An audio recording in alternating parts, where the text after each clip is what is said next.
All right, good morning. Today we are going to start our first read aloud. So this is like a book that if you were in the classroom that I might read to you after lunch or recess or before the end of the day. I am going to have you when we're done take the AR test on it, and sometimes I might ask a couple of questions about what we're reading, but mainly it's just for enjoyment. So the book that we're going to read is by Margaret Peterson Haddix, and it's called Among the Hidden. So I'm going to read the back to you first. It says, all the driveways were empty, and then, out of the corner of his eye, Luke caught a glimpse of something behind one window of the sports family's house. A child's face.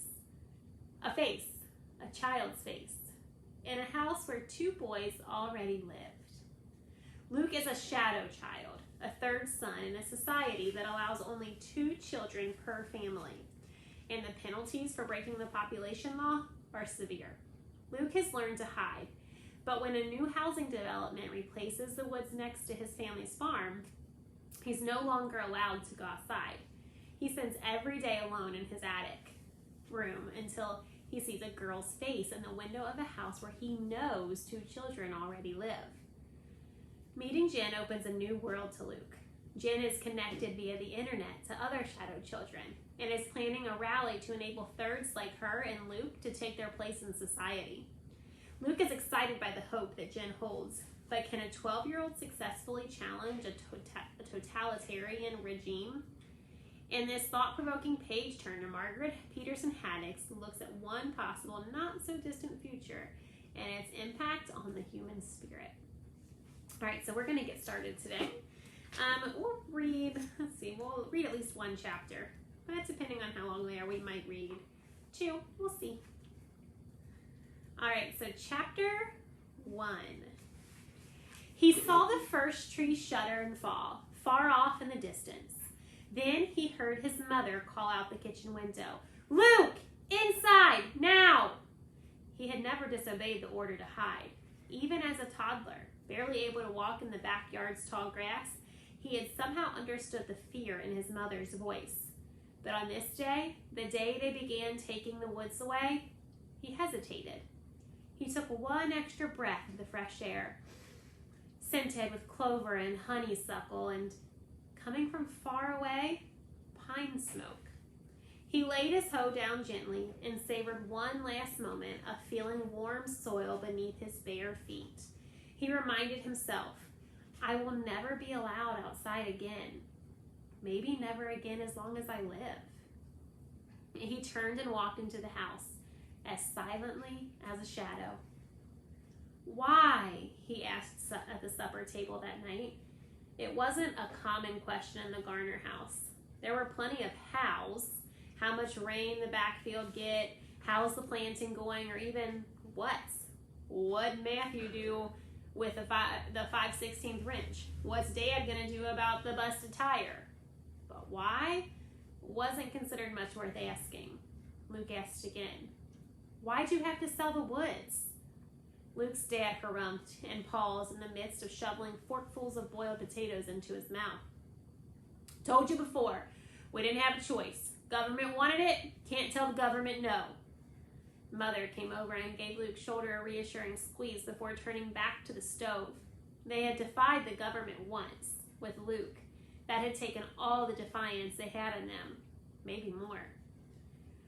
We wouldn't have sold the woods if we hadn't had to, she said, ladling out thick tomatoey soup. The government didn't ask us if we wanted houses here. She pursed her lips as she slid the bowls of soup onto the table. But the government's not going to live in the houses, Luke protested. At 12, he knew better, but sometimes still pictured the government as a very big, mean, fat person, 2 or 3 times as tall as an ordinary man, who went around yelling at people, "Not allowed!" and "Stop that!" It was because of the way his parents and older brothers talked. Government won't let us plant corn there. Government's keeping the prices down. Government's not going to like this crop. Probably some of the people who live in those houses will be government workers, Mother said. It'll all be city people. If he'd been allowed, Luke would have gone over to the kitchen window and peered out at the woods, trying for the umpteenth time to picture rows and rows of houses where the firs and maples and oaks now stood. Or had stood. Luke knew from a sneak peek right before supper that half of the trees were now toppled. Some already lay on the ground. Some hung at weird angles from their former lofty positions in the sky. Their absence made everything look different, like a fresh haircut exposing a band of untanned skin on the forehead. Even from deep inside the kitchen, Luke could tell the trees were missing because everything was brighter, more open, scarier.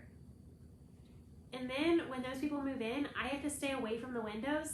Luke asked, though he knew the answer. The question made Dad explode. He slammed his hand on the table. Then, you gotta stay away now. Everybody and his brother is gonna be tramping around back there to see what's going on. They see you? He waved his fork violently. Luke wasn't sure what the gesture meant, but he knew it wasn't good. No one had ever told him exactly what would happen if anyone saw him. Death? Death was what happened to the runt pigs who got stepped on by their stronger brothers and sisters. Death was a fly that stopped buzzing when the swatter hit it. He had a hard time thinking about himself in connection with the smashed fly or the dead pig gone stiff in the sun. It made his stomach feel funny even trying. I don't think it's fair we've got to do Luke's chores now, Luke's other brother Mark grumbled. Can't he go outside some, maybe at night? Luke waited hopefully for the answer, but Dad just said no without looking up. It's not fair, Mark said again. Mark was the second son, the lucky second, Luke thought when he was feeling sorry for himself. Mark was 2 years older than Luke and barely a year younger than Matthew, the oldest. Matthew and Mark were easily recognizable as brothers, with their dark hair and chiseled faces.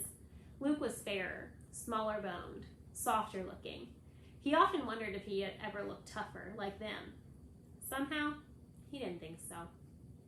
Luke don't do nothing nohow, Matthew jeered. We won't miss his work at all.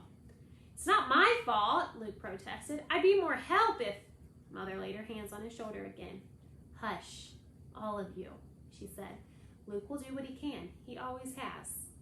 The sound of tires on their gravel driveway came through the open window. Now who? Dad started. Luke knew the rest of the sentence. Who could that be? Why were they bothering him now? His first chance all day to sit down. It was a question Luke always heard the end of from the other side of a door. Today, skittish because of the woods coming down, he scrambled up faster than usual, dashing for the door to the back stairs. He knew without watching that Mother would take his plate from the table and hide it in a cupboard, would slide his chair back into the corner so it looked like an unneeded spare. In 3 seconds, she would hide all evidence that Luke existed, just in time to step to the door and offer a weary smile to the fertilizer salesman or the government inspector or whomever else had come to interrupt their supper. All right, that was chapter 1, and we are going to stop there for the day. So, I want you to answer the question that is attached in this video in our comments. That's how I will know that you listened. So this is one of my favorite books. I'm so excited to share it with you. Miss Masson in 3rd grade is actually the one who shared it with me many years ago. So it is one of my very favorite books. So answer the question that goes along with this, and then we'll have the next part tomorrow.